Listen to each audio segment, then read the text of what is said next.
Okay, so last time हम optic flow कर रहे थे। हमने सब समझ लिया था ऑप्टिक फ्लो प्रॉब्लम क्या है। इमेजेस के सीक्वेंस में जो पिक्सेल्स का फ्लो है कि एक पिक्सल अगले फ्रेम में कहाँ पे जा रहा है, इस चीज़ को हमने देखना था। और हमने ग्रे वैल्यू कॉन्स्टेंसी अजम्पशन पे सारा कुछ बेस किया था कि अगर दो पिक्सेल्स कंसेक्टिव फ्रेम्स में कॉरस्पॉन्डिंग पिक्सेल्स हैं तो उन पे जो कलर वैल्यूज़ हैं या ग्रे वैल्यूज़ हैं वो सेम वैल्यू पड़ी होगी।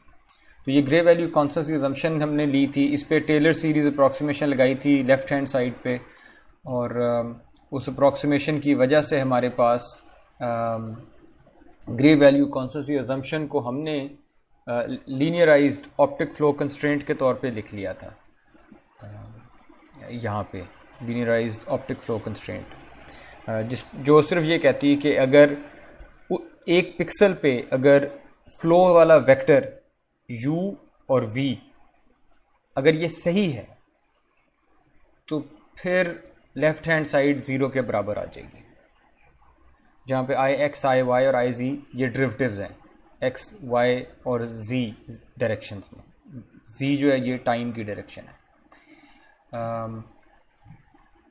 हमने ये भी देखा था कि अगर हम एक पिक्सल पे देख रहे हों या छोटी सी जगह पे देख रहे हों, पूरी पिक्चर हमारे पास ना हो, तो फिर हमें सिर्फ नॉर्मल फ्लो ही नज़र आता है, हमें जो एक्चुअल मूवमेंट है वो नज़र नहीं आ रही होती। और अगर इमेज के ग्रेडियंट्स की ऑर्थोगोनल मूवमेंट हो रही है तो फिर हमें बिल्कुल भी नज़र नहीं आएगी अगर हम एपर्चर के थ्रू देख रहे हैं। और हमने ये भी देखा था कि जो नॉर्मल फ्लो है, जो मूवमेंट हमें नज़र आ रही होती है, उसको कैसे कंप्यूट किया जा सकता है। तो उसका ये फॉर्मूला हमारे पास आ गया था नॉर्मल फ्लो का, ये लास्ट टाइम हमने डिराइव किया था। फिर हमने, लेकिन दिस इज़ नॉट सेटिस्फैक्ट्री कि हमेशा नॉर्मल फ्लो में आए, हमें असली वाला फ़्लो चाहिए। असली वाला फ़्लो लाने के लिए हमने लूकस एंड कनाडे का मेथड देखा था, और लूकस एंड कनाडे का मेथड जो है वो एक अजम्पशन लेता था। वो अजम्पशन ये थी कि अगर आपने किसी एक पिक्सल आई जे पे फ़्लो आपको चाहिए तो अस्यूम ये करें कि आई जे पिक्सल के इर्द गिर्द जो पिक्सल्स हैं, नेबर्स, उनका वही फ़्लो वेक्टर है जो आई जे का है। So if there is a 3 by 3 neighborhood around ij, so all pixels, you will assume that all pixels are moving in the same direction, सारे एक ही डायरेक्शन मूव कर रहे हैं। इससे होगा ये कि पहले आपके पास अगर एक पिक्सल था और उसकी ऑप्टिक फ्लो कंस्ट्रेंट आती थी, that's one pixel with one equation, और उस एक इक्वेशन में दो अननोन्स थे u एंड v। अब आपके पास चूंकि 9 के 9, तो अब आपके पास 9 कंस्ट्रेंट्स आ जाएंगी हर पिक्सल के लिए, नेबरहुड में हर पिक्सल के लिए ऑप्टिक फ्लो कंस्ट्रेंट। तो you will have 9 optic flow constraints अगर 3 by 3 नेबरहुड है, लेकिन हर ऑप्टिक फ्लो कंस्ट्रेंट में जो अननोन्स थे वो सेम u एंड v हैं, क्योंकि हम अस्यूम कर रहे थे वो सेम है, कि वो सेम डायरेक्शन में फ्लो करते हैं। तो अननोन्स मेरे पास 2 होंगे, इक्वेशंस 9 आ गई। तो this is an over constraint system, जिसको आप लीस्ट स्क्वेयर से सॉल्व कर सकते हैं। तो ये उसका लीस्ट स्क्वेयर्स एरर फॉर्मूलेशन है, यानी हमारा जो ऑब्जेक्टिव फंक्शन है वो ये होगा कि जो भी मेरा फ्लो वेक्टर है u v, उसका अगर मैंने एरर मालूम करना है कि वो कितना बुरा है, तो मैं 9 के 9 पिक्सल्स पे जो ऑप्टिक फ्लो कंस्ट्रेंट की वायलेशन है, यानी ये वैल्यू असल में तो 0 होनी चाहिए थी अगर u और v ठीक थे 9 के 9 पिक्सल्स पे, लेकिन जितना भी वो वायलेट हो रही है, चाहे 0 से जितना भी दूर है, नेगेटिव साइड या पॉजिटिव साइड, मैं उसको स्क्वायर करता हूँ और सम कर देता हूँ, तो मेरे पास ये सम स्क्वायर्ड एरर आ जाता है। और अगर मैं ऑप्टिमल u v पे पहुँचना चाहता हूँ तो ऑप्टिमल u v वो होंगे जो इस एरर को मिनिमाइज़ करते होंगे, और एरर मिनिमाइजेशन के आप लोग अब एक्सपर्ट्स बन गए होंगे होपफुली। एरर मिनिमाइज़ करते हैं हम ग्रेडियंट को 0 सेट करके। तो हम curly e by curly u को 0 सेट कर सकते हैं, curly e by curly v को 0 सेट कर सकते हैं. This will give you 2 equations, एक u के हिसाब से एक v के हिसाब से. So you had 2 unknowns and you have 2 equations. और वो जो इक्वेशंस हैं वो एक लीनियर सिस्टम के तौर पे लिखी जा सकती हैं. अगर आप लोगों ने लास्ट टाइम ये ट्राई किया, do you get this linear system? किसी ने ट्राई किया? Yes sir. तो ये लीनियर सिस्टम सही लिखा हुआ है? यस सर, ठीक लिखा हुआ है. राइट साइड पे भी आपके पास ये आता था? Yes sir. नोटिस कि सिर्फ राइट साइड पे ये टाइम वाला ग्रेडियंट था आई जी. यस सर, टाइम वाला राइट साइड पे. और जो लेफ्ट साइड पे जिसको आप सिस्टम मैट्रिक्स कहते हैं, उसमें सिर्फ स्पेस वाले ग्रेडियंट्स थे, स्पेशल एक्स और वाई डायरेक्शन के. हमने यहाँ पे लास्ट टाइम एंड किया था और हम यहाँ पे अप्रॉक्सीमेशन अब हम ला सकते हैं कि जहाँ आप सम कर रहे हैं वहाँ पे आप एवरेजिंग भी कर सकते हैं. फॉर एग्जांपल अगर मैं दोनों साइड्स पे यहाँ भी 1/9 से मल्टीप्लाई कर दूँ, यहाँ भी 1/9 से मल्टीप्लाई कर दूँ, तो इक्वेशन पे तो कोई फर्क नहीं पड़ेगा, राइट? Yes sir. और अगर मैं इस 1/9 को अंदर ले आऊँ, इधर भी 1/9 आ जाएगा, इधर भी 1/9 आ जाएगा, इधर भी 1/9 आ जाएगा, इधर भी 1/9, इधर भी 1/9. 9 से मेरा मतलब है असल में size of the neighbourhood actually, कि आई जे पिक्सल का जो भी नेबरहुड था उसमें जितने भी पिक्सल्स थे. तो हमारे केस में अगर 3/3 है तो मैंने 9 लिखा है. Do you understand this point? ये तो मैं नेबरहुड का साइज से डिवाइड कर रहा हूँ. यस. ताकि ये सम जो है ये एवरेज बन जाए. तो कोई फर्क पड़ेगा? इक्वेशन सेम रहेगी. अब मैंने सम्स की बजाय एवरेजेस पे काम कर लिया. और अगर आपकी एवरेज, ये एवरेज तो स्टैंडर्ड एवरेज थी, मैं वेटेड एवरेज भी कर सकता था. अग्रीड? यस. और वेटेड एवरेज जो है वो गाउसियन वेट्स के साथ भी हो सकती थी. यस. और गाउसियन वेट्स के साथ जो वेटेड एवरेजिंग होती है वो कॉन्वोल्यूशन के साथ अचीव कर सकते हैं आप, गाउसियन कॉन्वोल्यूशन के साथ. तो मैंने इस पूरे सिचुएशन को कन्वर्ट कर लिया है कि आप ऐसा करें, आप अपनी जो आई एक्स स्क्वायर वाली इमेज आई थी आपके पास, यहाँ पे आई एक्स स्क्वायर की वैल्यू, आप आई एक्स स्क्वायर वाली इमेज पे गाउसियन कॉन्वोल्यूशन लगा लें. आप आई एक्स आई वाई वाली इमेज पे गाउसियन कॉन्वोल्यूशन लगा लें. देखें, आप एवरेजिंग कर रहे थे ना यहाँ पे, मैं आपसे कहता हूँ आप वेटेड एवरेजिंग कर लें, वो गाउसियन कॉन्वोल्यूशन से हो जाती है. तो ये सारे जो सम्स हैं, I can replace them by weighted sums. ये बराबर नहीं होंगी चीज़ें, ये फ़र्क है. लेकिन आप जहाँ सारे पिक्सल्स को इक्वल वेट देना चाहते हैं, मैं करीबी पिक्सल्स को ज़्यादा वेट देना चाहता हूँ, दूर के पिक्सल्स को कम वेट देना चाहता हूँ, तो मैं वेटेड एवरेजिंग करना चाहता हूँ, वो गाउसियन कॉन्वोल्यूशन से हो जाएगी. That's all I have done. ये वही आई एक्स स्क्वायर है जो ऊपर था, ये वही आई एक्स आई वाई है, ये वही आई वाई स्क्वायर है, ये वही आई एक्स आई जी है, आई वाई आई जी है. मैंने बस स्टैंडर्ड सम्स को पहले तो एवरेजेस से चेंज किया, फिर मैंने कहा एवरेजेस भी स्टैंडर्ड क्यों हो, वेटेड एवरेजेस कर लें. वेट्स भी कौन से, गाउसियन. तो मैंने यहाँ गाउसियन कॉन्वोल्यूशन से वही सारा कुछ अचीव कर लिया. ठीक है, इसमें कोई एतराज़ तो नहीं आप लोगों को?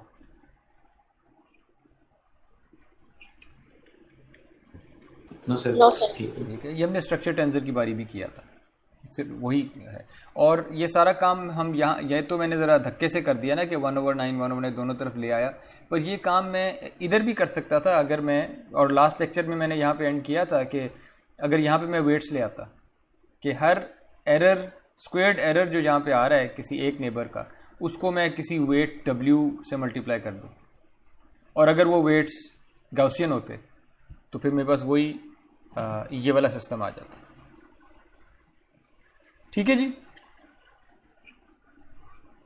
Yes sir. ओके, ये जो स्ट्रक्चर टेंसर है ये हमने पहले देखा था कॉर्डिनेट एक्शन की बारी.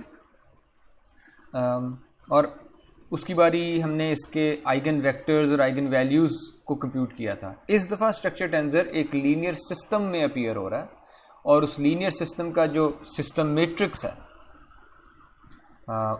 वो ये स्ट्रक्चर टेंसर है। और these are just two simultaneous equations.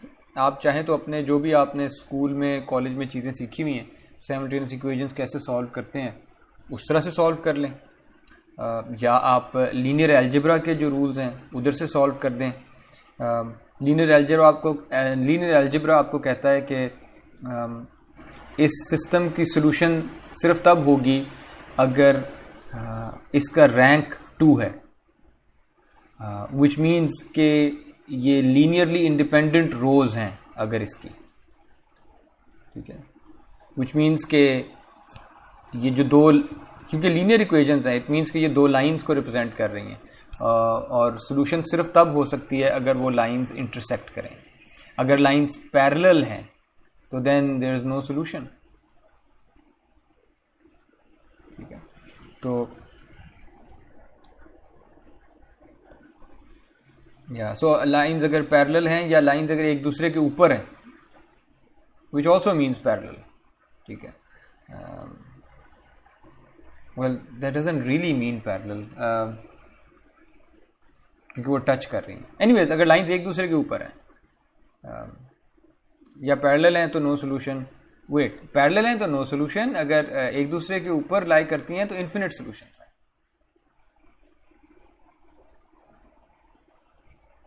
ठीक है।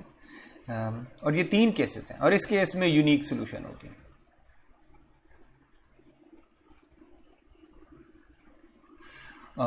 और यूनिक सॉल्यूशन वाला जो केस है उसमें अगर ए का रैंक 2 है तो फिर यूनिक सॉल्यूशन है।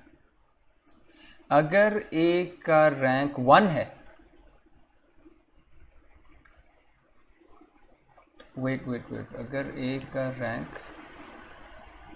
रैंक 1 इधर है, अगर ए का रैंक 1 है तो इन्फिनिट सॉल्यूशंस होंगी, और अगर ए का रैंक 0 है तो then there is no solution, ठीक है, पैरेलल लाइंस।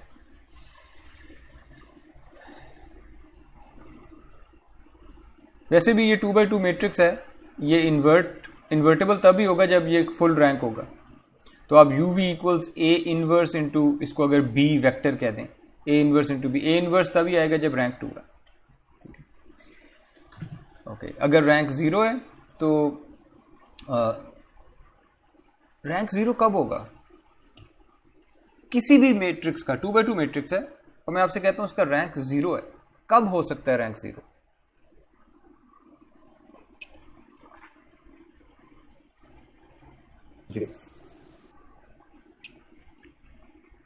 जब सारी वैल्यूज ही 0 हैं,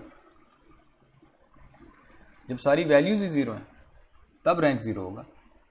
और सारी वैल्यूज 0 कब होंगी? जब i(x²) 0 आ गया, i(x_i) 0 हो गया, i(y²) 0, i(x_i) 0। और ये 0 कब होंगे? ये डेरिवेटिव्स हैं x और y डायरेक्शन में, ये डेरिवेटिव्स 0 कब होंगे? When there is no change. ये डेरिवेटिव्स 0 कब होंगे? जब चेंज नहीं हो रहा होगा। जी, जब चेंज नहीं हो रहा, यानी इमेज का कोई रीजन है, उस पर जो मर्जी कलर हो, वाइट के पास हो, ब्लैक के पास हो, जो मर्जी कलर था, ग्रे हो, अगर वो चेंज नहीं हो रहा तो ये डेरिवेटिव सारे 0 होंगे। सो एक फ्लैट इमेज रीजन में आपको डेरिवेटिव्स ही नहीं नजर आएंगे। अच्छा, अब जरा just use your common sense and use this image. Imagine के पीछे जो इमेज है वो कंप्लीटली एक ही रंग की है। Will you see any movement? No sir. है ना, पीछे रंग ही एक है, वो एक ही रंग चेंज हो ही जा रहा है, आपको तो चेंज नजर ही नहीं आना एपर्चर के through. So in that case rank ही 0 होगा, आपको मूवमेंट मिल ही नहीं सकती, ठीक है। You can have no solution in that case. So no optic flow can be computed, even normal flow भी शायद कंप्यूट नहीं हो सकता। और अगर रैंक ए का 1 है तो ये कब होगा? सॉरी, रैंक ए 1 कब होगा? किसी भी 2x2 मैट्रिक्स का रैंक 1 का मतलब क्या है? कि the rows are linearly what?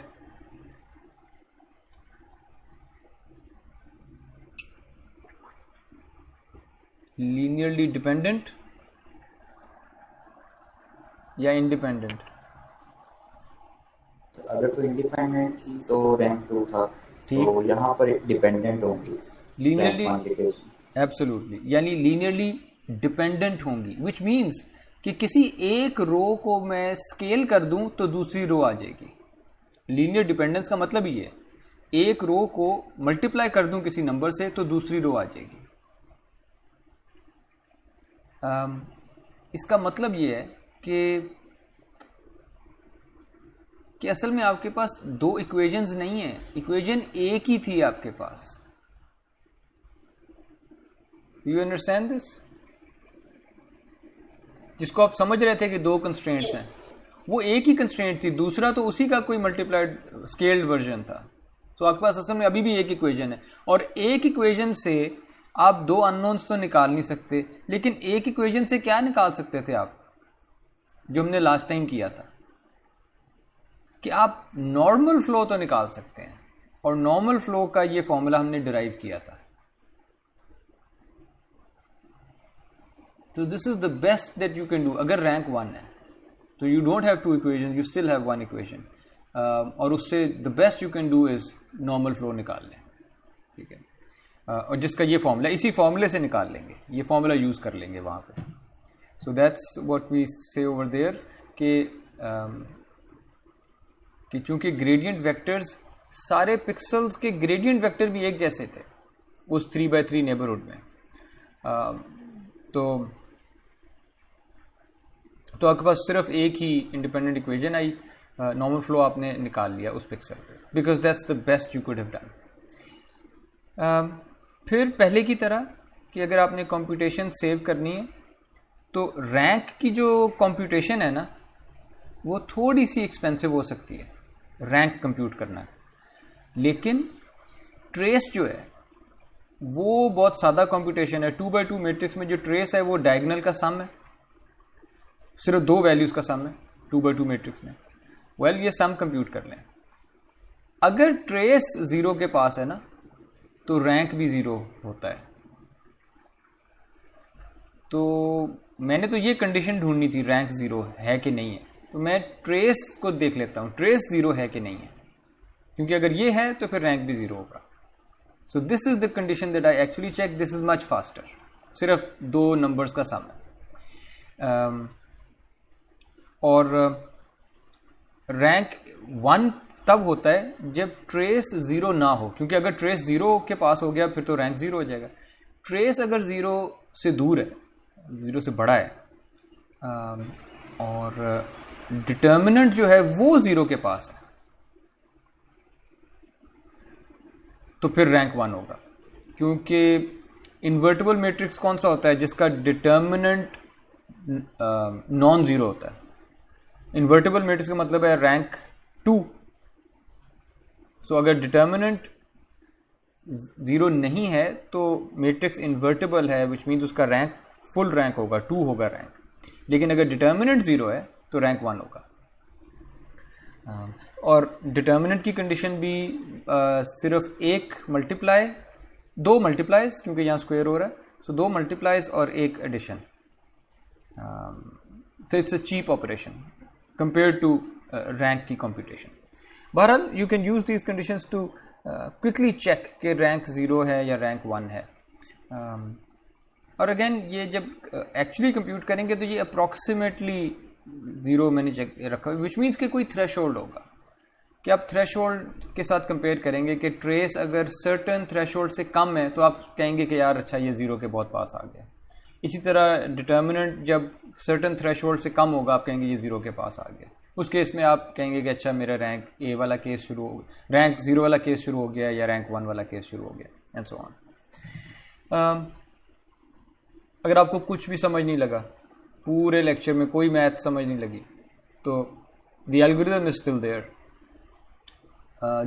लूकस and Kanade का हर पिक्सल पे ऑप्टिक फ्लो कंप्यूट करने का जो एल्गोरिथम है, उसकी इनपुट होगी 2 फ्रेम्स, पहला फ्रेम दूसरा फ्रेम, I1 I2। आपके जो पैरामीटर्स यूज़र को देने पड़ेंगे वो सबसे पहले तो नॉइज़ स्मूथिंग स्केल होगा। रिमेंबर कंप्यूटर विजन में the first thing we do कि अपनी इमेजेस को स्मूथ कर लें। तो I1 जो इमेज है इसको पहले स्मूथ कर लें, नॉइज़ इसका रिमूव करें। I2 को स्मूथ करें नॉइज़ रिमूव करने के लिए। तो जो भी नॉइज़ का स्मूथिंग स्केल है वो मैं गाउसियन फिल्टरिंग जो भी लगानी है उसका स्केल मैंने बता दिया कि सिग्मा है। उसके बाद हमने ग्रेडियंट्स को स्मूथ किया था स्ट्रक्चर टेंसर बनाने के लिए। तो ये जो ग्रेडियंट स्मूथिंग पे जो फिल्टर लगना है गाउसियन फिल्टर, उसकी जो स्टैंडर्ड डिविएशन थी वो रो थी। ये रो का सिंबल हमने यहाँ पे यूज़ किया हुआ है 6 के 6 दफ़ा। दिस इज सेम फिल्टर, ठीक है। ये स्मूथिंग स्केल फ़र्क होता है, इसका मतलब इसका काम ही फ़र्क है। तो आप नॉइज़ स्मूथिंग स्केल भी यूज़र देगा, ग्रेडियंट स्मूथिंग स्केल भी यूज़र प्रोवाइड करेगा। फिर जो थ्रेशोल्ड थे कि ट्रेस को कब आपने ज़ीरो मान लेना है, कि जब टाउ ट्रेस से कम होगा, और डिटर्मिनेंट को कब ज़ीरो मान लेना है आपने, जब टाउ डिटर्मिनेंट जब टाउ डेट से वो कम होगा। तो ये थ्रेशोल्ड्स भी आपने देने हैं। स्टेप 1, इमेज फ्रेम 1 पे जाएं और उस पे डेरिवेटिव ऑफ गाउसियन से कन्वॉल्व कर लें। What have I done over here? आप लोग रिकॉल कर सकते हैं, ये हमने पहले भी हरकत की थी। ये क्या हो रहा है यहाँ पे?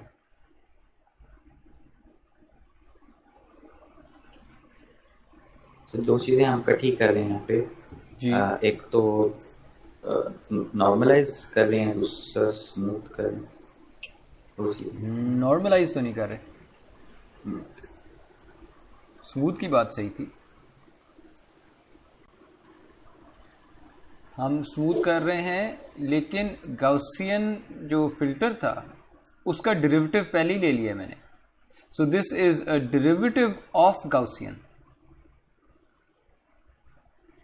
और डेरिवेटिव ऑफ गाउसियन से कन्वॉल्व किया है, विच मीन्स कि ये इमेज को स्मूथ भी करेगा और उसका एक्स डायरेक्शन में डेरिवेटिव भी ले लेगा एक ही कॉन्वोल्यूशन से, यूजिंग ओनली वन कॉन्वोल्यूशन।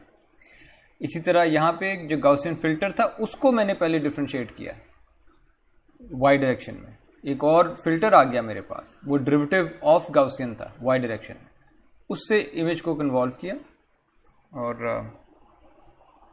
मेरे पास उस इमेज को कन्वॉल्व किया, मेरे पास वाई डायरेक्शन में डेरिवेटिव आ गया। स्मूथिंग भी हो गई और डेरिवेटिव भी हो गया। स्मूथिंग ज़रूरी थी ना, डेरिवेटिव से पहले स्मूथिंग ज़रूरी होती है। कोई कंफ्यूजन इधर? ये सब पुरानी बातें हैं वैसे। जी सर, याद आ गया। Okay, Yes, sir, clear. Okay. And now notice कि मैंने इमेज 1 को किया है, इमेज 2 को नहीं किया। यानी ये जो स्पेशल डेरिवेटिव्स हैं आई एक्स आई वाई, ये मैंने इमेज 1 फ्रेम 1 पे किए हैं, नॉट ऑन फ्रेम 2। लेकिन जो टेम्पोरल डेरिवेटिव है वो फॉरवर्ड डिफरेंस कंप्यूट किया, I2 माइनस I1, ठीक, I2 माइनस I1, दोनों फ्रेम्स को आपस में माइनस कर दिया। तो ये टाइम में डेरिवेटिव आ गया मेरे पास, हर पिक्सल में से पिछले फ्रेम का पिक्सल माइनस कर दिया। मेरे पास IX आ गया, IY आ गया, IZ आ गया। This is all I needed. अब मैं ये प्रोडक्ट्स कंप्यूट कर लेता हूँ, यानी IX एक पूरी इमेज है, हर पिक्सल पे X का डेरिवेटिव, हर पिक्सल पे Y का डेरिवेटिव, हर पिक्सल पे Z का डेरिवेटिव, IX स्क्वायर हर पिक्सल पे X डेरिवेटिव का स्क्वायर। तो मेरे पास ये सारी 5 इमेजेस आ जाएंगी, IX स्क्वायर हुई हुई, IY स्क्वायर हुई हुई, मल्टीप्लाई होके product IX IY, IX IZ and IY IZ। ये 5 प्रोडक्ट्स मुझे चाहिए थे स्ट्रक्चर टेंसर बनाने के लिए। लेकिन ये इमेजेस हैं, यानी हर पिक्सल पे वैल्यूज पड़ी है। This is an image here. इस इमेज को अब मैं कन्वॉल्व करता हूँ गाउसियन कन्वोल्यूशन, लेकिन स्टैंडर्ड डिविएशन रो के साथ। तो इससे ये कि वेटेड एवरेजेस कंप्यूट हो रही हैं नेबरहुड्स के अंदर, छोटे से नेबरहुड्स के अंदर, और वो नेबरहुड किस तरह का है ये रो उसको डिटरमिन कर रहा है। छोटे से नेबरहुड्स में वेटेड एवरेजेस कंप्यूट हो रही हैं। सो IX स्क्वायर को भी कन्वॉल्व कर लिया, IY स्क्वायर को भी ऐसे कर लिया, ये जो प्रोडक्ट्स थे 3 इनको भी कन्वॉल्व कर लिया। और जब मेरे पास ये 5 चीज़ें आ जाती हैं तो अब मैं हर पिक्सल पे जाके इन इमेजेस में से वैल्यूज़ उठाता हूँ और जो इक्वेशन 1 में लीनियर सिस्टम था, ये वाला, ये लीनियर सिस्टम में कंस्ट्रक्ट कर लेता। आप लोग मेरे साथ हैं? Yes Yes, sir. और अब मैं इन स्टेप 5 वो जो लीनियर सिस्टम मेरे पास आ गया है उसको सॉल्व करने की कोशिश करता हूँ, लेकिन मैं उसके रैंक को पहले देखता हूँ। अगर तो ट्रेस टाउ ट्रेस, अगर ट्रेस उसका यानी सम ऑफ डायगोनल वैल्यूज, अगर वो मेरे थ्रेशोल्ड से कम था तो मैं कहूँगा वही तो ट्रेस ही 0 हो गया इसका, विच मीन्स इसका रैंक 0 होगा। तो मैं कहूँगा रैंक 0 है, मैं यहाँ पे ऑप्टिक फ्लो कंप्यूट नहीं कर सकता, कुछ भी नहीं पता लग सकता, क्योंकि पीछे बिल्कुल फ्लैट इमेज थी। फ्लैट इमेज की मूवमेंट अगर हो भी रही है एक छोटे से नेबरहुड में, मुझे नज़र नहीं आनी, आई कांट से एनीथिंग। और तो लेकिन अगर ट्रेस 0 के पास नहीं है तो मैं एल्स में आ जाता हूँ और मैं कहता हूँ चलो डिटर्मिनेंट चेक कर लो। अगर डिटर्मिनेंट भी थ्रेशोल्ड से कम है तो ऐसे कि ओहो ये तो इन्वर्टिबल नहीं है, इसका रैंक 1 होगा। अगर रैंक 1 है तो मैं सिर्फ नॉर्मल फ्लो कंप्यूट कर सकता हूँ, उसका फॉर्मूला पीछे लिखा हुआ था, वो यूज़ हो जाएगा फॉर्मूला। तो इस केस में कोई आंसर आएगा ऑप्टिक फ्लो का नहीं, लेकिन नॉर्मल फ्लो का। और अदरवाइज ये इन्वर्टिबल मैट्रिक्स का रैंक इसका 2 है, कंप्लीट फ्लो निकल आएगा। इन्वर्ट करें और वो यू स्टार वी स्टार निकाल लें, ठीक है। So this is a very useful step to have, step 5 जो है, क्योंकि ये अब आपके पास एक ऐसा एल्गोरिथम आ गया है जो अपना फेलियर खुद बता रहा है। ये जो रैंक 0 पे नो फ्लो आया था ना, इसने खुद बताया कि यार इस वक्त मैं फ्लो नहीं कंप्यूट कर सकता, मेरे ऊपर डिपेंड ना करो। तो हर पिक्सल पे वो बता देगा कि यहाँ पे I can not give you an answer. Instead of giving you an answer that was incorrect, it told you यहाँ पे मैं आंसर नहीं दे सकता, ताकि आप फिर आगे कुछ कर सकें। और जहाँ पे इसने कहा कि यहाँ पर मैं कंप्लीट आंसर नहीं दे सकता, फलां आंसर दूंगा, नॉर्मल फ्लो आधा आंसर दूंगा, वो भी आपको पता है कि कौन से पिक्सल्स हैं जहाँ नहीं आंसर आया, कौन से पिक्सल्स हैं जहाँ पे पार्शियल आंसर मिला है, और कौन से पिक्सल्स हैं जहाँ पे एग्जैक्ट आंसर, सही कंप्लीट आंसर मिला है, ठीक है। So this is a very good thing to have कि, और ये कंप्यूटर विजन में रेयर होता है कि एल्गोरिथम आपको अपनी परफॉर्मेंस के बारे में पहले ही आगाह करता जा रहा है कि यहाँ मैं सही चला था, यहाँ मैं नहीं सही चला, यहाँ मैं परफेक्ट चला, ठीक है। So this is real nice. So ये लूकस एंड कर्नाडे का ऑप्टिक फ्लो कंप्यूट करने का एल्गोरिथम है। एक इम्पॉर्टेंट चीज़ जो ऑप्टिक फ्लो के रिजल्ट्स जब आप देखते हैं ना, या जब बनाना है आपने ऑप्टिक फ्लो कि जी मैंने ये ऑप्टिक फ्लो कंप्यूट किया है, now you would want to show your results और विजुअलाइज योर रिजल्ट्स। उसकी विजुअलाइजेशन में एक इम्पॉर्टेंट चीज़ है कि आप it's important to know how to visualise optic flow vectors. Before we do that, हम एक कलर स्पेस देखते हैं, कलर्स को रिप्रेजेंट करने का एक मॉडल है ये। आप लोगों ने RGB मॉडल तो देखा हुआ है, रेड ग्रीन ब्लू, यानी every pixel, every colour pixel is represented using 3 values। पहली वैल्यू रेड का कंपोनेंट है कि कितना रेड है इस कलर में, और दूसरा है कितना ग्रीन है इस कलर में, और कितना ब्लू है इस कलर में। इनके मिक्स करने से एक फाइनल कलर बन जाएगा। तो दैट्स RGB कलर स्पेस जो आप हमेशा यूज़ करते रहें। आप फेमिलियर है ना RGB कलर स्पेस, राइट? हम यूज़ करते रहे असाइनमेंट्स में भी। और बिल्कुल सर। या और अब हम एक और कलर स्पेस पढ़ने लगे हैं, that's called the HSV colour space. H for hue, S for saturation, V for value. ये भी रंगों को रिप्रेजेंट करने का एक और तरीका है। इसमें आपके पास एक इस तरह का सिलेंडर आता है, फिल्ड सिलेंडर है जिसमें अगर आप यहाँ पे लेट्स से आप यहाँ से स्टार्ट करते हैं, इस पॉइंट से, ठीक है, ओके, इधर से स्टार्ट करते हैं। यहाँ पे आप एक तो आपके पास ये गुलाई में एंगल है जिसको आप ह्यू कह रहे हैं, गुलाई में एंगल है, यानी जो भी आपका एंगल होगा वो आपके कलर को रिप्रेजेंट कर रहा होगा, आपके शेड को।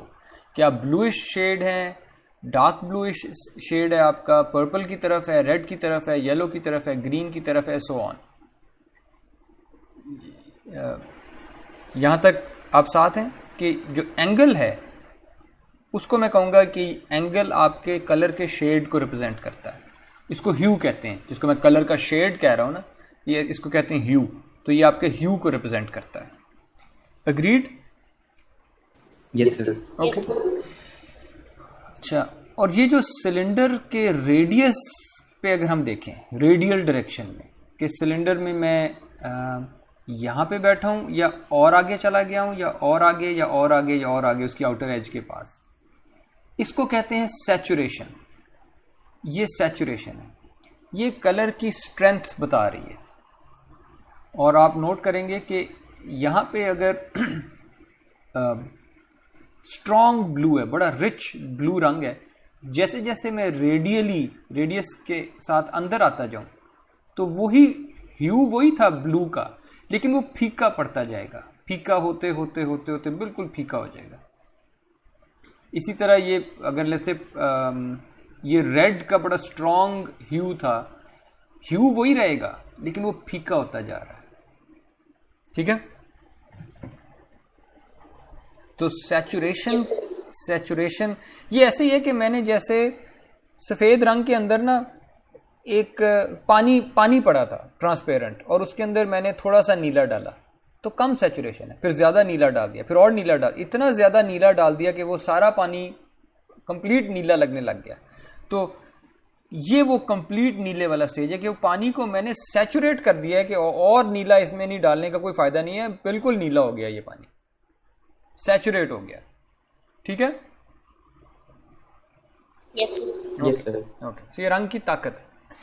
फिर तीसरी चीज़ है वैल्यू। वो है सिलेंडर में अगर आप हाइट में ऊपर नीचे जाएं, ये वैल्यू है। आप इसको ब्राइटनेस के तौर पे देखें कि अगर आपके पास ये सारे रंग थे, लेट्स से आप यहाँ पे बैठे थे, ब्लू पे बहुत तगड़ा ब्लू था, यानी ह्यू यहाँ पे थी, और सॉरी ह्यू ये वाला एंगल था ब्लू वाला, और सैचुरेशन भी कंप्लीट थी, स्ट्रॉन्ग किस्म का ब्लू था, लेकिन कमरे में लाइट ऑफ हो गई, बिल्कुल अंधेरा था। आपको ये ब्लू नजर आएगा?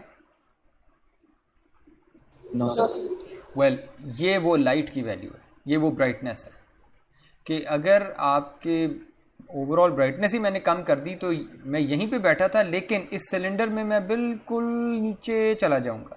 और नीचे आप नोट करें, अगर गौर से देखें, everything is black, everything is black. जो मर्जी ह्यू, जो मर्जी सैचुरेशन, जो भी है, मैंने लाइट ही ऑफ कर दी, यानी ये ब्राइटनेस ही अगर कम हो जाएगी तो हर चीज़ काली नजर आएगी। और अगर मैं ब्राइटनेस को मैक्स पे ले जाऊं, सारी लाइट्स ऑन कर दूं, तो फिर मुझे रंगों की असल चीज़ नजर आएगी। ठीक है? तो ये सिर्फ ब्राइटनेस को कंट्रोल करती है, जो वैल्यू है। So that's the hue, saturation, value, colour space, HSV। हमारे लिए क्यों ज़रूरी है? देखें, हमने हमारे लिए इस तरह ज़रूरी है कि हमारे पास हर पिक्सल पे UV एक वेक्टर है। जो कहते हैं कोई वेक्टर है, तो वेक्टर में क्या दो चीज़ें होती हैं वेक्टर में? Magnitude and direction. एग्जैक्टली। तो इसकी कोई ना कोई मैग्नीट्यूड होगा। ठीक है?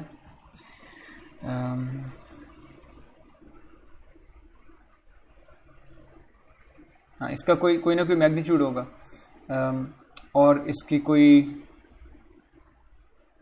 मैं ऐसा करता हूँ, इमेज स्पेस में ड्रॉ करता हूँ। Let me draw this in image space, क्योंकि इमेज स्पेस में मेरा ओरिजिन यहाँ टॉप लेफ्ट पे होता था ना, टॉप लेफ्ट पे, तो मैं इमेज स्पेस के हिसाब से चीज़ों को ड्रॉ करता हूँ। कि मेरे पास कोई वेक्टर एल से इधर पॉइंट करता है, इट मीन्स कि इसका ये वाला जो कंपोनेंट था ये U था, और इसका ये वाला जो कंपोनेंट था वो V था। और पॉजिटिव x एक्सिस यहाँ होता था, पॉजिटिव x एक्सिस से काउंटर क्लॉकवाइज जो एंगल होता था वो थीटा होता था। ठीक है? और इसकी जो लेंथ है इस वेक्टर की, वो मैग्नीट्यूड होता था। ठीक है? यानी ये वाली जो लेंथ है ये इसका मैग्नीट्यूड है। ठीक है? तो अब मैं करूँगा ये कि instead of just u and v, इस वेक्टर का मैं मैग्नीट्यूड और इसका एंगल, ये दो चीज़ें रिकॉर्ड कर लेता हूँ, और ये वो दो चीज़ें जिनको मैं विजुअलाइज करूँगा। ठीक है, मेरे साथ हैं आप लोग? ओके। Yes. और HSV कलर स्पेस अब कैसे मुझे हेल्प कर सकती है? मेरे पास ये तो मैग्नीट्यूड तो इन टर्म्स ऑफ इसका यूनिट है पिक्सल्स, मैग्नीट्यूड तो पिक्सल्स में होगा। थीटा जो है ये एंगल है कोई। How can the HSV colour space help me?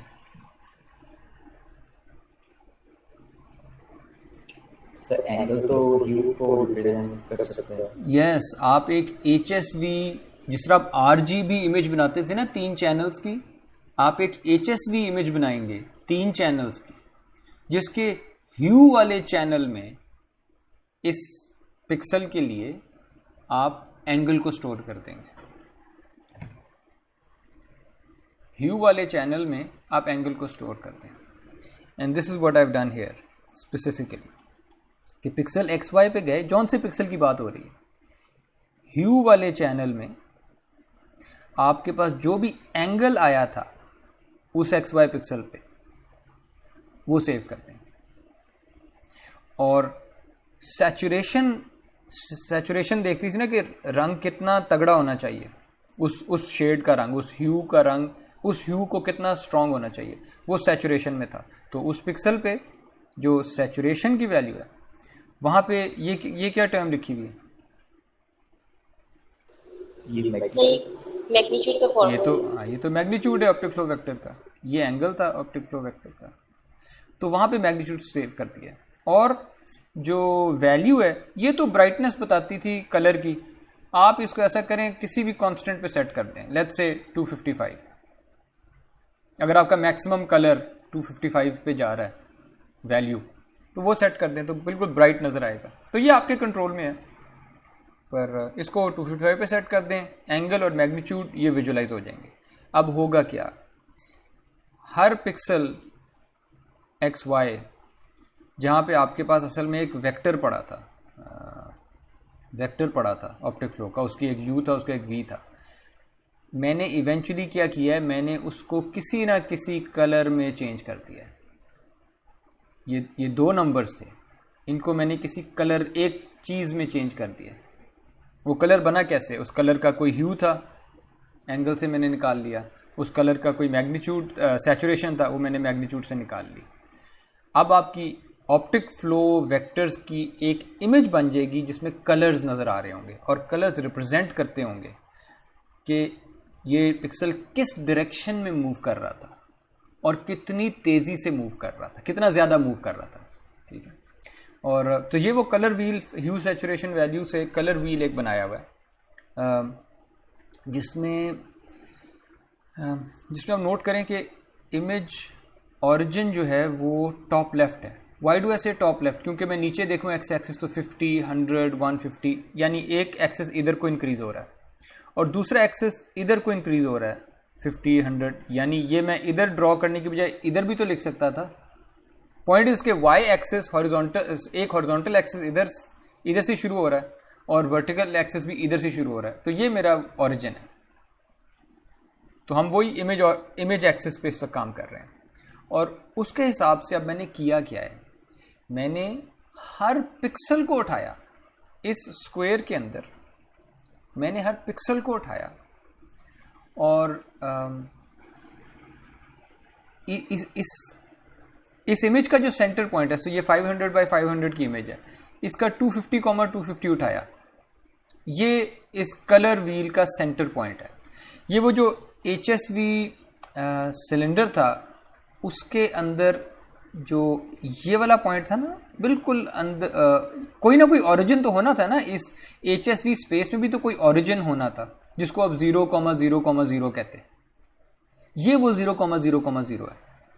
ठीक है, मैंने क्या किया है, मैं 0,0,255 से शुरू करता हूँ, यानी मेरी जो वैल्यू है ना वो 255 मैंने कांस्टेंट सेट कर दी है और मैं सिर्फ ऊपर वाली स्लाइस के अंदर अब बैठा हूँ। और मैं 0,0 से शुरू करता हूँ, तो ये जो आपको ऊपर स्लाइस नज़र आ रही है ना, ये मेरा कलर व्हील है जो यहाँ पे मैं शो कर रहा हूँ।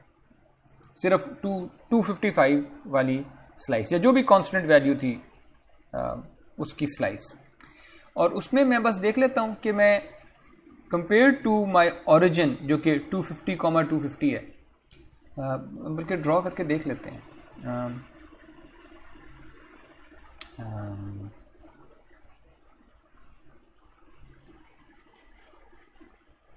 ये अगर मेरा ओरिजिन है और आप मुझे कहते हैं कि इस पिक्सल के बारे में बताओ, तो मैं इस पिक्सल को देखता हूँ कि एक वेक्टर बन जाता है ये, राइट। इस वेक्टर का कोई एंगल होगा, इस वेक्टर का कोई डिस्प्लेसमेंट होगी या मैग्नीट्यूड होगा। वो जो भी एंगल बनता था, जो भी उसका मैग्नीट्यूड बनता था, उसके हिसाब से कोई कलर बन जाता था। वो कलर यहाँ पे सेव हुआ है, इसलिए आपको वो पिंक सा नज़र आ रहा है। अगर मैं यहाँ पे होता तो इस वेक्टर का कोई मैग्नीट्यूड होता और कोई एंगल होता, उसके हिसाब से कोई कलर बन जाता। अगर मैं यहाँ पे होता तो इस पिक्सल का भी कोई और कलर, कोई मैग्नीट्यूड बन जाता, सॉरी कोई एंगल और कोई मैग्नीट्यूड बनता। उनकी बेस पे जो कलर बनता था वो ये ब्लूइश सा कोई कलर था, वो यहाँ पे आ गया। Do you get it or are you lost? Yes, I get it. Yes, sir. Okay, so होगा ये। अब मैं क्या, ये तो मैंने कलर व्हील खुद बना दिया ना। होगा क्या, अब जब आपके पास कोई u और v वैल्यू आएगी तो वो ऑप्टिक फ्लो वेक्टर का भी कोई मैग्नीट्यूड और कोई एंगल होगा। उस मैग्नीट्यूड और उस एंगल के कॉरस्पॉन्डिंग कोई कलर बनता होगा, जिस तरह ये कलर व्हील बन रहा है। वो कलर आप उस पिक्सल पे सेव कर देंगे जाके। And this is what we have done. मेरे पास ये फ्रेम 1 है और ये फ्रेम 2 है। इनमें थोड़ी सी ये जो स्फीयर है ना, ये रोटेट कर रहा था। The sphere was rotating. It's hard to see कि किधर को रोटेट कर रहा था, पर it was rotating. So this is frame 1, this is frame 2। और ये जो एंड पे है, एंड पे आपके पास ऑप्टिक फ्लो की विजुअलाइजेशन है उस कलर व्हील को यूज करते हुए HSV स्पेस में जाके, और इसको फॉल्स कलर विजुअलाइजेशन कहते हैं। यानी ये कलर्स असली तो नहीं है, असल में तो ग्रे स्केल इमेज थी और उसके कोई ऑप्टिक फ्लो वेक्टर से मैंने उनको यूज ऐसे किया कि कलर को यूज किया टू रिप्रेजेंट समथिंग। ये कलर ये बताता है कि ये वाले जो पिक्सल्स थे, ये जो रेड नज़र आ रहे हैं, ये वाले पिक्सल्स उस डायरेक्शन में मूव कर रहे थे जो कलर व्हील के मुताबिक रेड वाली डायरेक्शन है, यानी ये नीचे को मूव कर रहे थे। और जो ब्लूइश होंगे, इनका मतलब है लाइट ब्लू की तरफ, यानी इस तरह के कोई अगर कलर्स हुए, इसका मतलब है ये पिक्सल्स ऊपर की तरफ को मूव कर रहे हैं। और आप नोट कर रहे हैं कि यहाँ पे वो ब्लूइश पिक्सल्स हैं इस कॉर्नर पे। And can you visualise in your mind कि अगर ये रोटेट कर रहा था और ये वाले पिक्सल्स अगर नीचे को जा रहे थे तो ये वाले ऊपर को जा रहे होंगे क्योंकि रोटेट कर रहा है। Yes, sir. Right, so that's a sanity check कि हाँ चीज़ें शायद सही चल रही हैं। अगर रोटेट कर रहा था बॉल और ये वाले ज़रा से नीचे को नज़र आते तो ये वाले ऊपर को जाते नज़र आएंगे। और ये वाले जो येलोइश ग्रीनिश हैं, येलो और ग्रीनिश, इसका क्या मतलब है कि किधर को मूव कर रहे हैं ये? Towards the right. सो ये जो पूरा स्फीयर था ये राइट की तरफ को मूव हुआ था, यानी इस फ्रेम से जब मैं इस फ्रेम में गया हूँ तो ये राइट की तरफ को रोटेट हुआ है। ठीक है, and that's what these things, ये जो विजुअलाइजेशन है ये आपको बता रही है। ठीक है, जो ज़्यादा इंटरेस्टिंग इमेज है वो असल में ये वाली है। इधर हमने हर ऑप्टिक फ्लो वेक्टर के लिए लूकस एंड कनाडे का जो मेथड था वो कहता था ना कि मैं हर पिक्सल पे आपको बताऊंगा कि मैंने कंप्लीट फ्लो निकालना है, नॉर्मल फ्लो निकालना है, या कोई फ्लो नहीं निकाला? याद है Yes. This part? तो अब हमने फ्लो यानी फ्लो की भी हमारे पास क्लासिफिकेशन मौजूद है कि हर पिक्सल पे फ्लो 3 किस्म का हो सकता था, कंप्लीट, नॉर्मल, नो फ्लो। तो हमने ये चीज़ भी रिकॉर्ड की और उसको भी विजुलाइज किया है। ब्लैक मीन्स कि कोई फ्लो नहीं निकला मेरे पास इन जगहों पे, यानी यहाँ पे जो रीजन्स थे वो इतने फ्लैट थे, कलर चेंज मुझे कहीं नज़र ही नहीं आया इन रीजन्स में कि मैं फ्लो नहीं निकाल सकता। तो ये जो पीछे बार्स हैं इस किस्म की, ये इतनी इनमें कलर इतना फ्लैट था कि जिस नेबरहुड में हम देख रहे थे वहाँ पे कलर बिल्कुल फ्लैट निकला। इनफैक्ट ये जो वाइटिश पार्ट है, ये था, ये वाइटिश पार्ट है जो यहाँ पे ब्लैक नज़र आ रहा है। ये वाइटिश पार्ट इधर इतना कलर वेरी इतना कम कर रहा था या कर ही नहीं रहा था उस नेबरहुड में जिसमें हमने देखा है गॉसियन स्मूथिंग में, कि you get all zero gradients and structure tensor का रैंक ज़ीरो हो जाता है। तो आप वहाँ पे कह देते हैं कि यार नहीं, यहाँ पे मेरे पास कोई फ्लो नहीं निकल सका, मेरे पे ना रहो। एल्गोरिथम कहता है मेरे पे मत डिपेंड करो। जो ग्रे हैं, ग्रे का मतलब है यहाँ पे सिर्फ नॉर्मल फ्लो निकला है, ठीक है। तो कुछ रीजन्स ऐसे थे जहाँ पे और आप नोट करें कि जो मैंने एग्जांपल दी थी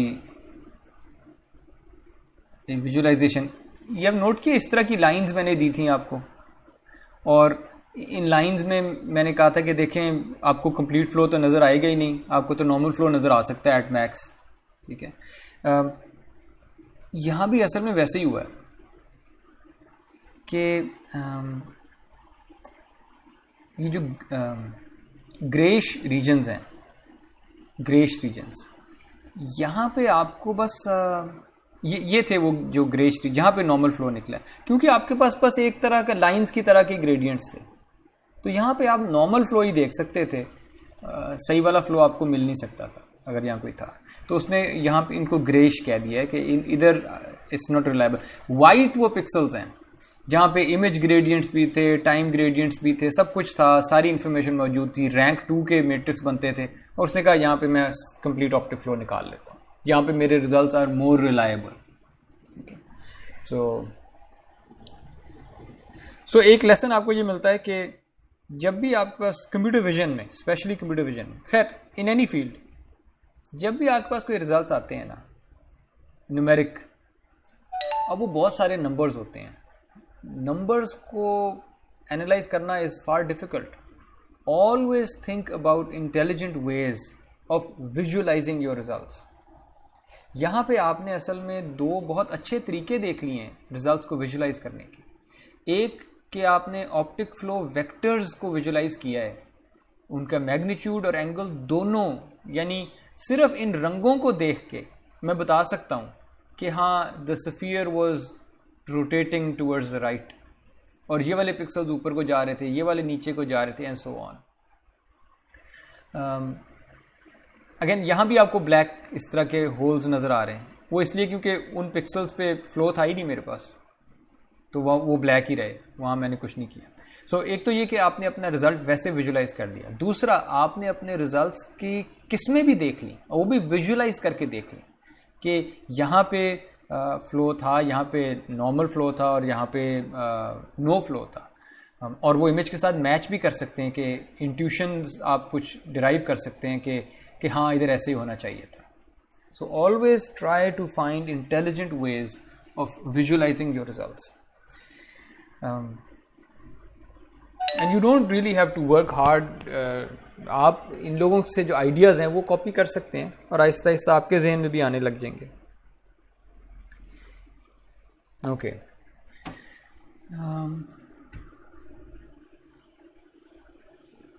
अच्छा, पिछली इमेज में, पिछले रिजल्ट में जो रो था ना इंटीग्रेशन का स्केल के, जो मैंने आपस में जो डेरिवेटिव्स थे सारे, जब मैंने उन पे गॉसियन स्मूथिंग लगाई, इट मीन्स कि मैं नेबरहुड के ग्रेडियंट्स को भी देख रहा हूँ, उनको भी ऐड कर रहा हूँ, यानी इंटीग्रेट कर रहा हूँ। एक पिक्सल का आंसर लाने के लिए नेबरहुड के पिक्सल्स को भी मैं इंटीग्रेट कर रहा हूँ, ऐड कर रहा हूँ वेटेड तरीके से। तो the integration scale was rho equals 1। अगली स्लाइड में मैंने रो को शायद 4 कर दिया हो, जिसमें मैं ये इसेंशली मैं ये कह रहा हूँ कि किसी एक जगह पे ऑप्टिक फ्लो निकालने के लिए, इधर मैं कह रहा था कि छोटा नेबरहुड है, कि मैं अपने नेबर्स को, अपने आप को एक वेट दूंगा और अपने नेबर्स को कम वेट दूंगा। लेकिन जब मैं रो इक्वल्स 4 कर दूंगा तो मेरा गाउसियन फिल्टर ज़्यादा वाइड हो जाएगा, इट्स अ वाइडर फिल्टर। तो ये ज़्यादा दूर वाले पिक्सल्स को भी ज़्यादा वेट असाइन कर रहा होगा, तो जब यानी ज़्यादा एवरेजिंग कर रहा है। तो जब मैं रो को 4 कर देता हूँ तो वो पिक्सल्स जहाँ पहले नो फ्लो आ रहा था, वो ज़्यादा थे काफ़ी, उनको जब मैं इजाज़त देता हूँ कि अच्छा तुम और दूर नेबर्स को देख लो, तो उन पिक्सल्स को भी कोई आंसर मिलने लग जाता है। तो ये मैं फ्लो वेक्टर्स की या ग्रेडियंट्स की भी एक स्मूथिंग करता हूँ, ग्रेडियंट्स को भी इंटीग्रेट करता हूँ ज़्यादा बड़े नेबरहुड से, तो मेरे पास ऑप्टिक फ्लो के आंसर्स आने लग जाते हैं। लेकिन स्मूथिंग में जिस तरह होता है, जो एक्चुअल एजेस थी, एक्चुअल एजेस में वो आपकी ब्लर हो गई, सो फ्लो उतना क्रिस्प नहीं रहा। लेकिन जो नो फ्लो वाली जगह थी वो कम हो गई, अब सिर्फ ये 2 रह गई हैं, ठीक है। तो अगेन लेसन कि अगर आपके एल्गोरिदम में कोई पैरामीटर्स हैं, ऑलवेज चेक कि वो पैरामीटर्स किस तरह से रिजल्ट्स को अफेक्ट कर रहे हैं, और ये चेक किए बगैर किसी को मत कहें कि जी ये मेरा एल्गोरिदम है, ये बड़ा ज़बरदस्त है, इसमें पैरामीटर की फ़लाँ वैल्यू रख दें तो अच्छा रिजल्ट आ जाता है। नहीं, people are not interested in this.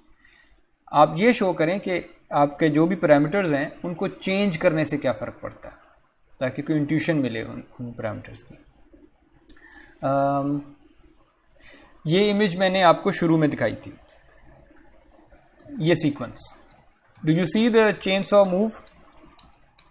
Yes sir. Okay, so ये चेन सॉ में हल्की सी मूवमेंट थी।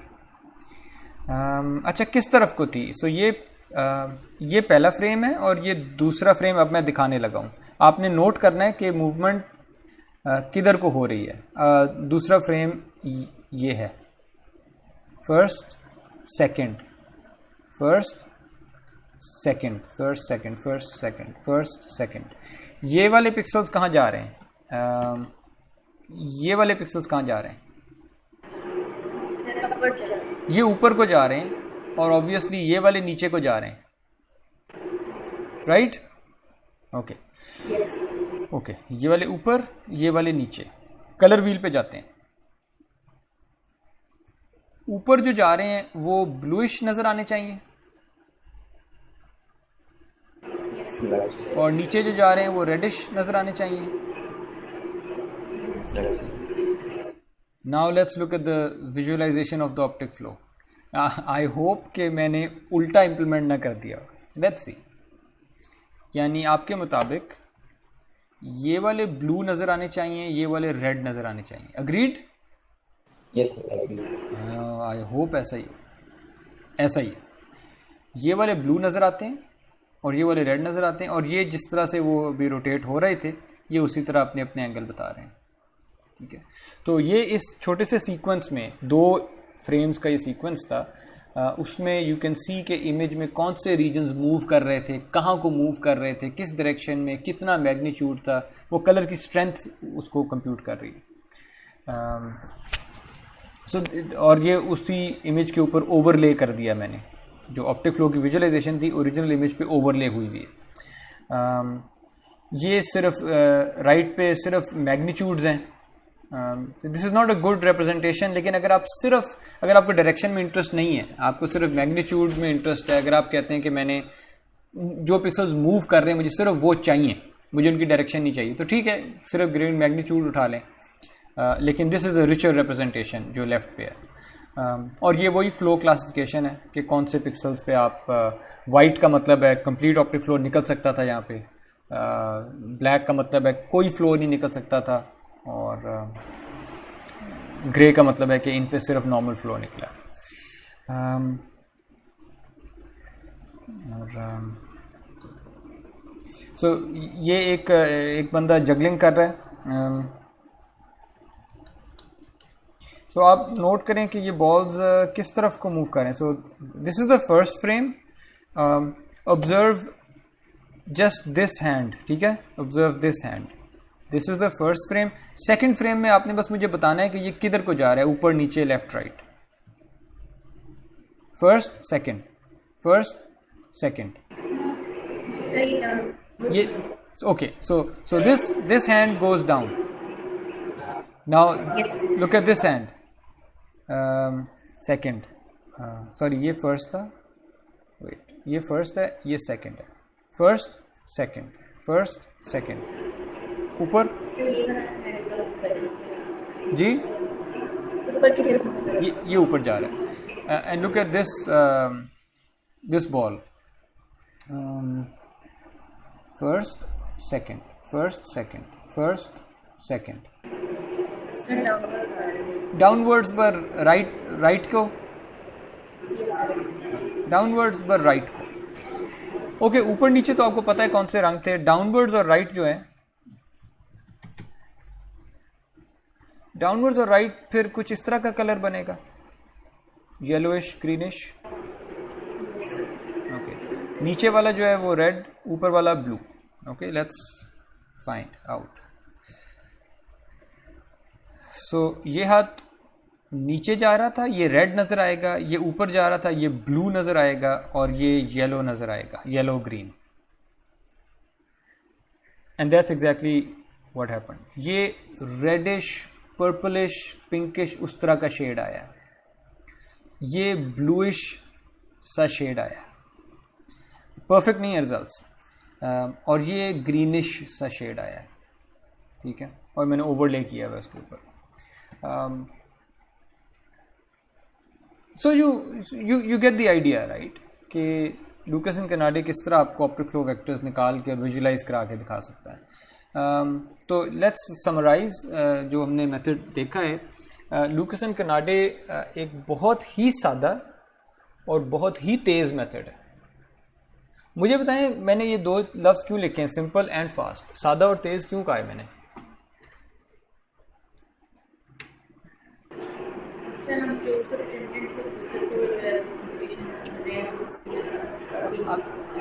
आपकी आवाज़ मुझे हल्की आ रही है, तेरे में अपना वॉल्यूम जी, आप बताइए।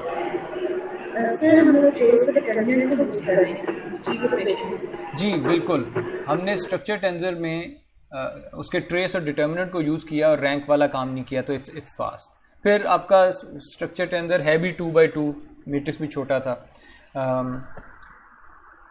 और सिंपल क्यों है?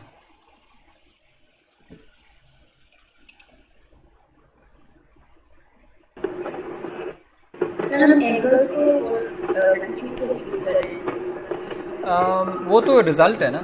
सिंपल इसलिए है कि आपने सिर्फ इमेजेस के डेरिवेटिव्स कंप्यूट किए हैं, and that's it. X direction, y direction और जी डायरेक्शन, इनमें इमेज के डेरिवेटिव्स कंप्यूट किए हैं, दैट्स इट। उन्हीं की बेस पे आपका वो स्ट्रक्चर, वो लीनियर सिस्टम बना था। यानी आपने कोई बहुत ही कोई कॉम्प्लिकेटेड किस्म की कंप्यूटेशंस नहीं की, बड़ी सादा सीधी डेरिवेटिव्स आए, स्ट्रक्चर टेंसर बनाया, लीनियर सिस्टम बनाया, उसका रैंक देखा और आंसर निकाल लिया।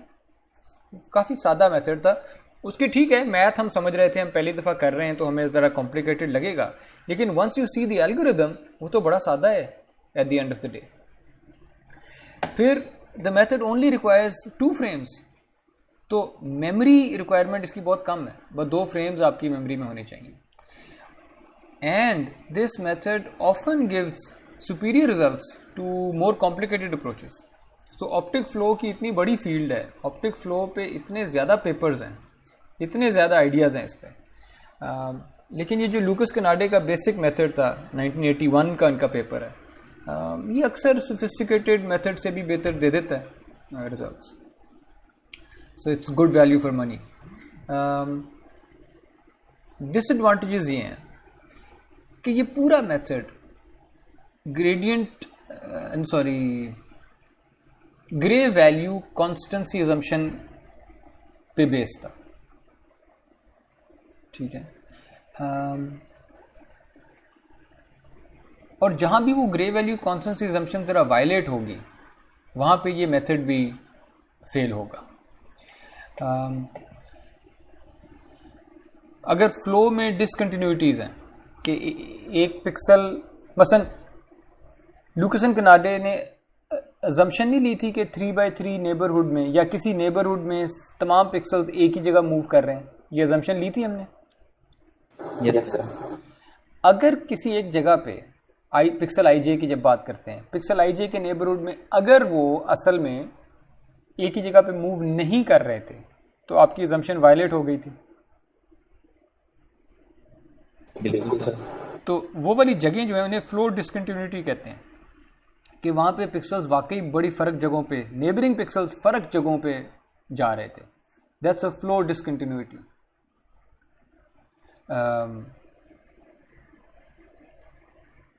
फॉर एग्जांपल ये कब हो सकता है?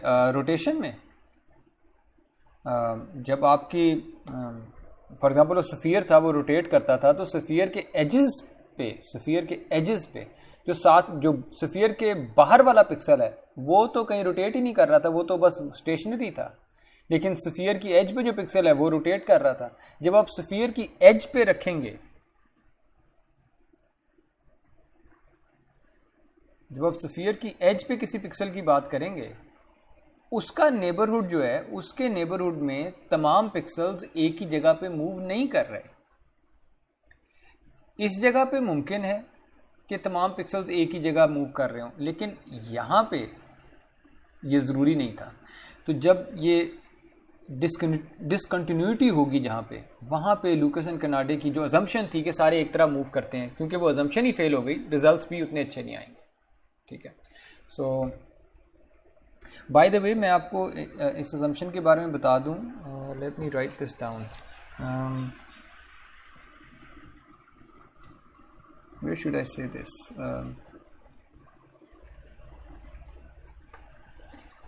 हाँ, लास्ट टाइम मैंने बल्कि ड्रॉ भी किया था।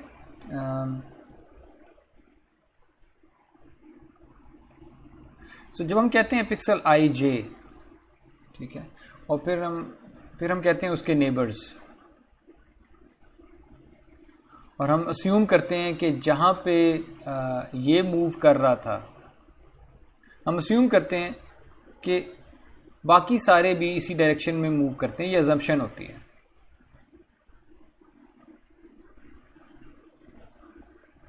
और इस अजम्पशन की बेस पे हम, ये इंपॉर्टेंट पॉइंट है, इस अजम्पशन की बेस पे हम ये एरर फंक्शन डिफाइन करते हैं और इस एरर फंक्शन को मिनिमाइज करके कोई u स्टार और v स्टार निकाल लेते हैं। ये जो u स्टार और v स्टार निकाला है, कीप इन माइंड कि ये सिर्फ इस पिक्सल के लिए है। ये u स्टार v स्टार इस पिक्सल पे स्टोर होगा, इन पे नहीं होगा, नेबर्स के लिए नहीं है। ये इस पिक्सल का फ्लो वेक्टर निकालने के लिए we assume that the whole neighborhood is moving in the same direction, but when we get the answer is for only this pixel. जब आप किसी नेबर पिक्सल पे जाते हैं, लेट्स से जब आप इस पिक्सल पे जाएंगे और इसका ऑप्टिक फ्लो निकालने की कोशिश करेंगे, तो इसका नेबरहुड उठाएंगे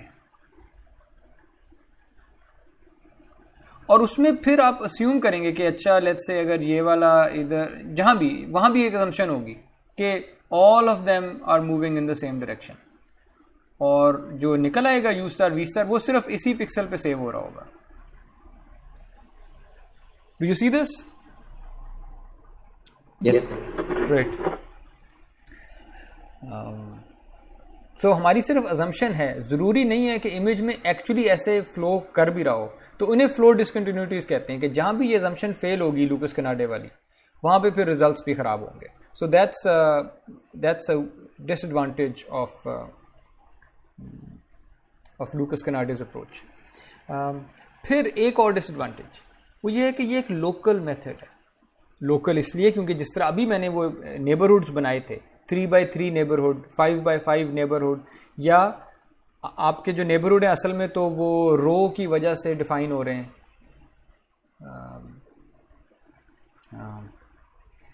यानी जब गॉसियन इंटीग्रेशन करते थे रो के स्केल पे, तो ये रो डिटर्मिन कर, ये स्टैंडर्ड डिविएशन डिटर्मिन कर रही है कि कितना बड़ा नेबरहुड है, कि मैंने कितने वेट्स असाइन करने हैं दूर वाले पिक्सल्स को, कितने करीब वालों को। तो ये sort of implicitly neighbourhood define कर रही है। तो ये एक लोकल मेथड है, ये उस छोटी सी विंडो के अंदर ही देख रहा है चीज़ों को, चाहे वेटेड तरीके से हो। और हमने ये भी देख लिया है कि जब उस विंडो को बहुत छोटा रखते हैं, जब रो इक्वल्स 1 था, तो आपको बहुत सारी जगह नज़र आई थी जहाँ पे उसने कहा मैं फ्लो नहीं कंप्यूट कर सकता। जब आपने रो इक्वल्स 4 कर दिया, यानी अपर्चर यानी विंडो अपनी बड़ी कर दी, तो वहाँ वो कहने लग गया, जहाँ पहले कहता था नो फ्लो, कहता था यहाँ पे मैं कुछ फ्लो निकाल लूँगा। तो पॉइंट इज़ कि हर लोकेशन पे आंसर ज़रूरी नहीं है। कुछ जगहों पे वो कह देता है यार यहाँ पे मेरी विंडो बहुत छोटी है, मुझे कुछ ग्रेडियंट्स नहीं नज़र आ रहे, मैं ऑप्टिक फ्लो नहीं निकाल सकता यहाँ पे, या यहाँ पे मैं पूरा नहीं निकाल सकता, यहाँ पे नॉर्मल फ्लो निकाल सकता हूँ, एंड सो ऑन। तो इसे कहते हैं लोकल मेथड, क्योंकि आप एक विंडो में देख के किसी पिक्सल का आंसर ला रहे थे। अगली चीज़ जो हमने करनी है वो है यानी in the next lecture we study a global method. वो डेंस फ्लो फील्ड्स निकालेगा, यानी उस मेथड में ऐसे नहीं होगा कि कोई पिक्सल कह सके कि मैंने आंसर नहीं देना। लोकल में तो आप हर पिक्सल पे जाते थे, विंडो में देखते थे, और या आंसर आ जाता था सही वाला, या नॉर्मल फ्लो आ जाता था, या कोई आंसर नहीं आता था। इधर ऐसा नहीं होगा, अब हर पिक्सल पे आंसर आएगा आपके पास, हर पिक्सल पे कोई ना कोई आंसर होगा, every pixel. So you will have a dense flow field. और इसलिए हम खैर ये हम अगली बार देखेंगे उसको ग्लोबल क्यों कहते हैं, पर उसके ग्लोबल होने की वजह से हमारे पास ये डेंस फ्लो फील्ड्स आते हैं हर पिक्सल पे।